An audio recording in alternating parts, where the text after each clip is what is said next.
Hello everyone, my name is Muhammad Furqan Anwar, and in this video I will be discussing about radio waves, their propagation, types of radio wave propagation and much more. So let's get started and see what we have got.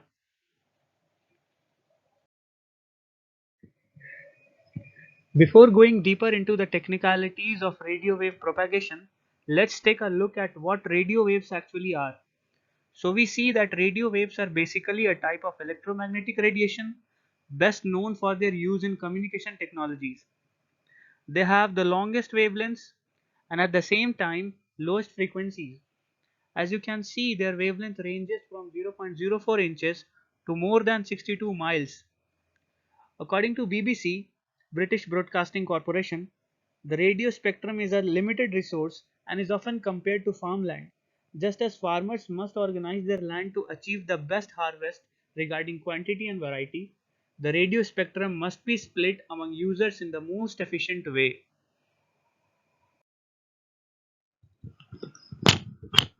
Now you can see two pictures.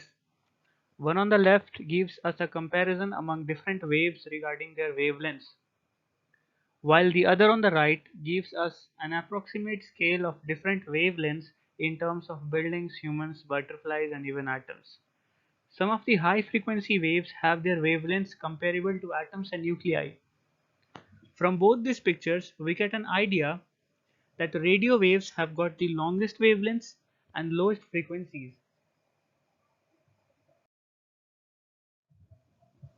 Till now, we have got the understanding of radio waves. Let's start radio waves propagation.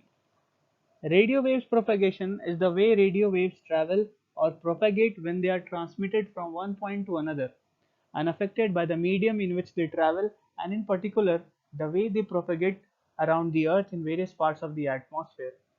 Radio signals can travel over vast distances.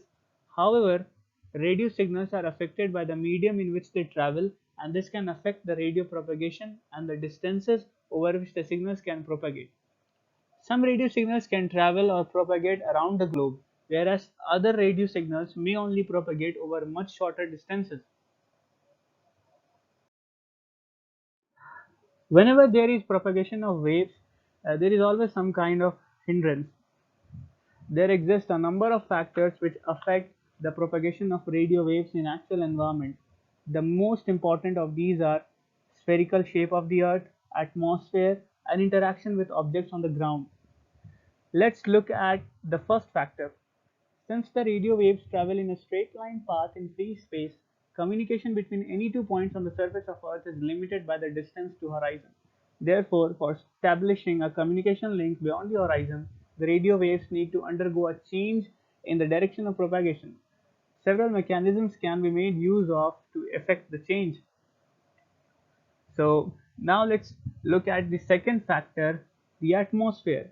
The Earth's atmosphere extends all the way up to about 600 kilometers. The atmosphere is divided into several layers: troposphere, stratosphere, mesosphere, and ionosphere. The propagation of the radio waves near the surface of Earth is affected mostly by the troposphere, which extends up to height of 8 to 15 kilometers. Higher up in the atmosphere, it is the ionosphere which interacts with radio waves. Now let's look at the third factor, interaction with objects on the ground. The radio waves traveling close to the surface of Earth encounter many obstacles such as buildings, trees, hills, valleys, water bodies. The interaction of such objects with the radio waves is mostly manifested as the phenomena of reflection, refraction, diffraction, and scattering. Now comes types of radio wave propagation. As we can see, there are basically more or less we have got four types of radio wave propagation. First one, free space propagation. Second one, ground wave propagation. Third one, ionospheric propagation. And the fourth one, tropospheric propagation. We will be looking at each of these types of radio wave propagation one by one. So now let's start with free space propagation. Now let's start with the first type of radio wave propagation, that is free space propagation. So The free space propagation model is the simplest scenario for the propagation of radio signals. Here they are considered to travel outwards from the point where they are radiated by the antenna. The way in which they propagate can be likened to the ripples of waves on a pond that travel outwards from the point where a stone is dropped into the pond. As the ripples move outwards, their level reduces until they finally disappear to the eye. In the case of radio signal presentations, the waves spread out in three dimensions rather than the two dimensions of the pond example. So here we have the formula, the mathematical formula which shows the relationship between signal level and distance that it has traveled. So the signal varies inversely to the distance from the transmitter. This given relationship holds signal level equals k upon d square, where k is a constant and d equals distance from the transmitter. And on the right bottom we have a picture which represents basically a transmitter is transmitting some kind of signal, and there is a receiver on the right side which is receiving that signal. So this type of radio propagation is encountered with radio communication systems, including satellites, where the signals travel up to the satellite from the ground and back down again. Typically, there is little influence from elements such as atmosphere.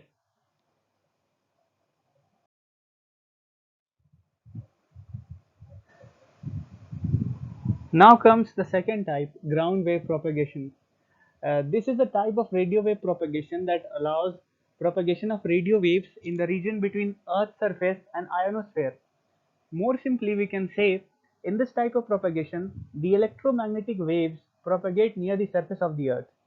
Ground wave propagation is generally a low frequency signal propagation technique that shows suitability with a small range of operation in relation to distance. The operating frequency range in the case of ground wave propagation usually lies in the range from kilohertz, from few kilohertz to a few megahertz, generally up to 2 megahertz.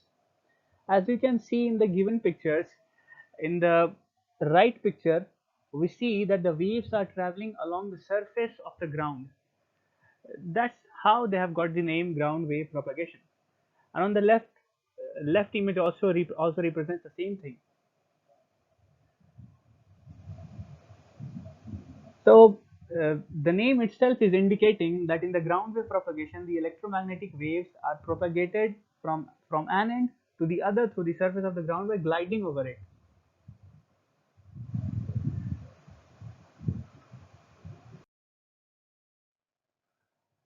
Now comes the ionospheric propagation.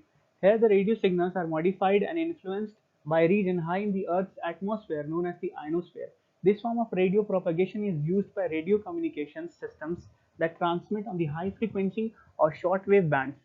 Using this form of propagation, stations may be heard from the other side of the globe dependent upon many factors including the radio frequencies used, the time of day, and a variety of other factors. Now we have a picture on the right side which shows a transmitter is transmitting a signal. That signal moves, and when it strikes the ionosphere, it gets reflected back to the receiver. And that's how this ionospheric propagation works. For a particular range of frequencies, this ionosphere acts as a reflecting surface. They reflect these particular ray, particular signals, and they come back to the receiver. On the left side we have a picture, we have an example of a typical antenna which is used for high frequency communications via the ionosphere. Now comes the last one, the tropospheric propagation. Here the signals are influenced by the variations of refractive index in the troposphere just above the Earth's surface. Tropospheric radio propagation is often the means by which signals at very high frequency and above are heard over extended distances. Tropospheric propagated signals travel in the part of the atmosphere adjacent to the surface and extending to some 25,000 feet, which is around 7,620 meters. Such signals are thus directly affected by weather conditions extending over some hundreds of miles. There are many radio propagation scenarios in real life. Often, signals may travel by several means, radio waves traveling using one type of radio propagation interacting with another. However, to build up an understanding of how radio signal reaches a receiver, how all these transmission take place, it is necessary that we should have a good understanding of all the possible methods of radio propagation. When we understand all these things, uh, the interactions can be better understood along with the performance of any radio communication systems that are used. Now our video comes to an end. Thank you for watching this video.